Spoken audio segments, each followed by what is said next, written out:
Hello friends, today we are going to talk about how we can make computer at home.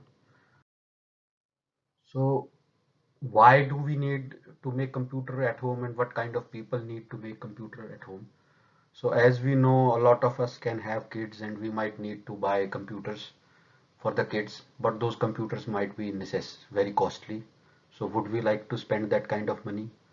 So people who are watching this can be computer engineers, electronics engineers, electrical engineers, instrumentation engineers, or even hobbyists basically. So they are interested in making various projects. And if we are somehow able to make small computers at home within 5 minutes and assemble it in 5 minutes and all those kind of stuff, it will be very helpful in all those kinds of exploration. So now let's talk about how organization of a normal computer, the normal PC, desktop PC that we see, it basically has a monitor and a microprocessor, basically a motherboard which has a microprocessor and RAM in it, a hard disk connected to it, and from outside it is connected to by a keyboard and a mouse. And this entire motherboard is inside a big box, which we don't like to open because from inside it looks just like this and it's a big mess. And this is probably one of the reasons we don't think of making anything like computer at home and doing all those things, and we believe that we need some specialized knowledge to do that. But the good part is there is a solution to this.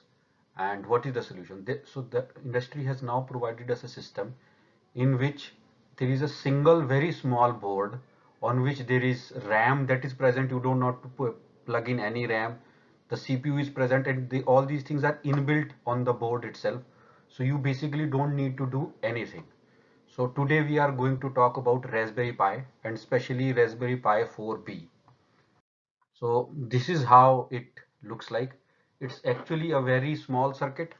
I just want to show you this. So it is hardly the size of my finger. So 3 inch by 2 inch, I would say hardly. And it is a complete motherboard with CPU and with RAM itself. So if we go into specification here, you can see this small 3 inch by 2 inch board already has a 64-bit quad-core processor with 1.5 gigahertz. It has three memory options available to you. You can go for 4 GB, 8 GB. It has Bluetooth, HDMI ports, wireless connectivity. All those kind of things are inbuilt into it. So that's why making a PC using this circuit board becomes very easy. And if we want to program, we want to make robots, we want to do anything, or we want to even make small computers for kids, it becomes a very easy option. So now if you we come to the price of these things. If we check the price of these things in US, so this configuration hardly comes around $57. And if we check the configuration of the same thing in India, it is just 5,000 rupees. So you can think of that we bought a motherboard with CPU in it, with memory installed in it, with wireless and everything, just for 5,400 rupees. So going forward, to make a computer out of this board, what do we need? We need a TV which has a HDMI port, which most of us have at home. We need a keyboard and mouse. They are very cheap things, means at very low cost.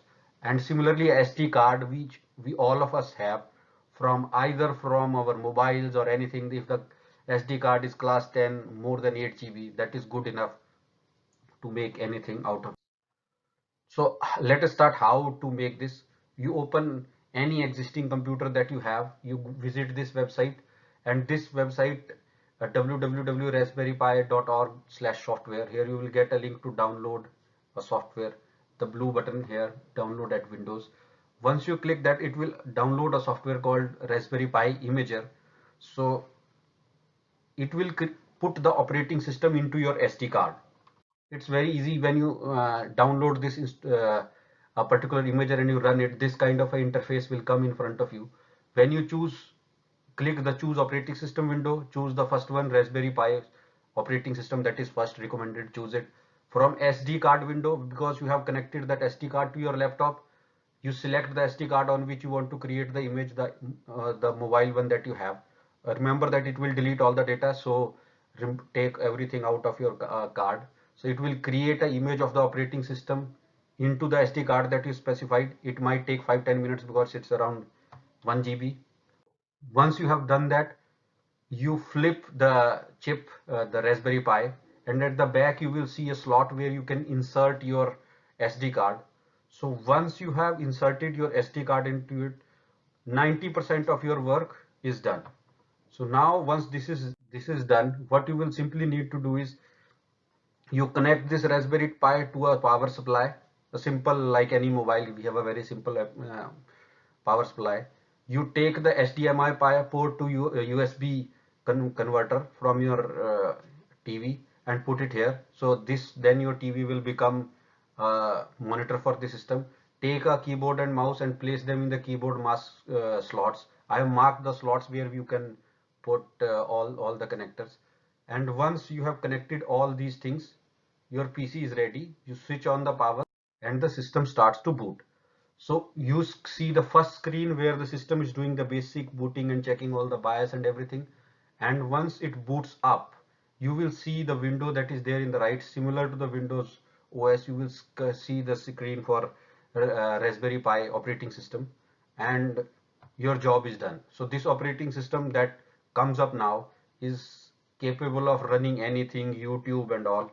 So now I'm going to show a demo of how I have implemented all these things at my end.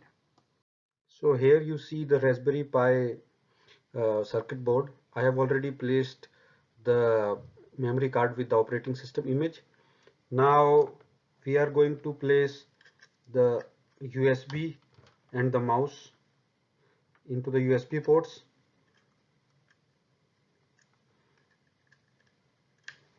So after that we can connect the monitor. This is HDMI to USB converter, and we are putting it in the first port. So once the port is there, now we have to put the power supply, and once we have placed the power supply, the entire process is complete for connecting the Raspberry Pi. See, now the operating system has already started to boot. The initial testing has been done.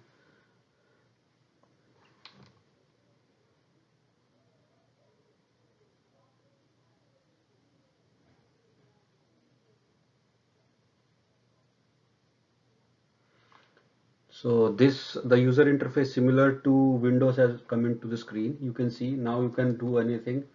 For example, if you want to run YouTube, I simply opened Chrome on this, and now trying to open YouTube. So using the keyboard that we have connected, I simply started the YouTube.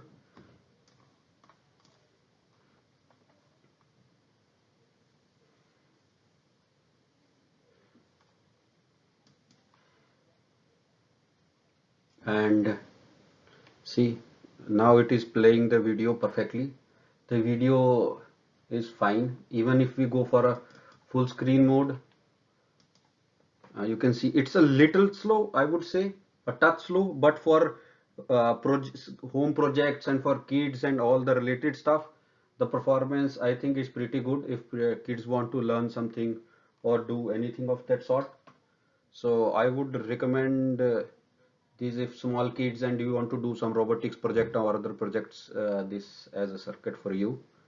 And if you have any problem configuring the system, please comment on my video.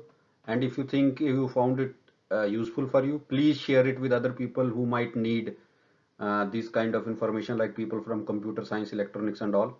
They might find it useful and they can post their questions for me. Thank you. Please like and share the video.